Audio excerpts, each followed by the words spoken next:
কিছুক্ষণ আগে খবর পেলাম আমাদের অত্যন্ত কাছের এবং প্রিয় দাদা পশ্চিমবঙ্গের x IPS x IG Pankaj Dutta মহাশয় প্রয়াত হয়েছেন।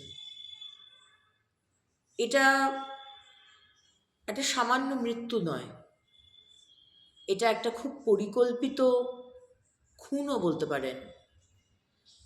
কারণ পঙ্কজদা যেভাবে শিরদাঁড়া সোজা রেখে এই মমতা ব্যানার্জি সরকারের প্রতিটা দুর্নীতি, প্রতিটা অন্যায়, অত্যাচারের প্রতিবাদ করেছিলেন, যেটা গিয়ে শেষ হলো অভয়ের মৃত্যুর পর।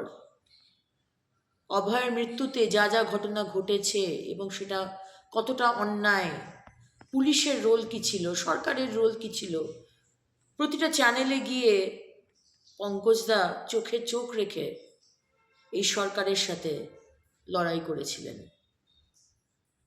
পঙ্কজদার সাথে প্রায় কথা হতো ফোনে, দেখা হয়েছিল শেষ একটি টেলিভিশন চ্যানেলের অনুষ্ঠানে, এবং আমরা অনেক প্ল্যান করেছিলাম যে আগামী দিন কিভাবে কাজ করব বাংলার মানুষের জন্য।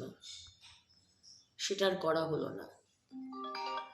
পঙ্কজদা, আপনি শুধু আমাকে নয়, বাংলার প্রতিটা মানুষকে আপনি শিখিয়েছেন যে চোখে চোখ রেখে লড়াই কিভাবে করতে হয়, এবং সেজন্যই বোধহয় মমতা ব্যানার্জি আপনার উপর প্রতিশোধ নিল। উনি বটতলা থানার ওখানে আপনাকে ডেকে পাঠিয়ে, আপনি একজন আইজি, এক্স আইজি, আপনাকে যেভাবে অপমান করা হয়েছে, কয়েক ঘন্টা আপনাকে নাকি জল দেওয়া হয়নি এবং চূড়ান্ত অপমান করা হয়েছে আপনাকে ফলস কেস দেওয়া হয়েছিল। আমরা সব জানি, আমরা সব শুনেছি। পঙ্কজদা, আপনার এই লড়াই বৃথা যাবে না। আপনি যেভাবে লড়াই করতে শিখিয়েছেন, আমি সবাইকে, সবার মধ্যে আপনার এই লড়াইটা ছড়িয়ে দেবো পঙ্কজদা।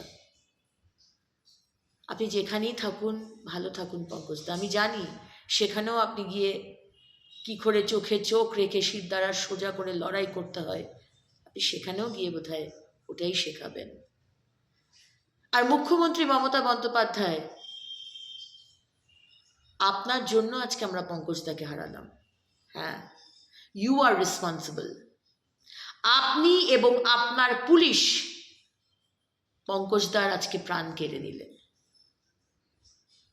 এর বদলা বা এর উত্তর বাংলার মানুষ 2026-এ আপনাকে দেবে। অপেক্ষা। বাংলা খবর, আপনার রাজনীতি, আপনার আওয়াজ।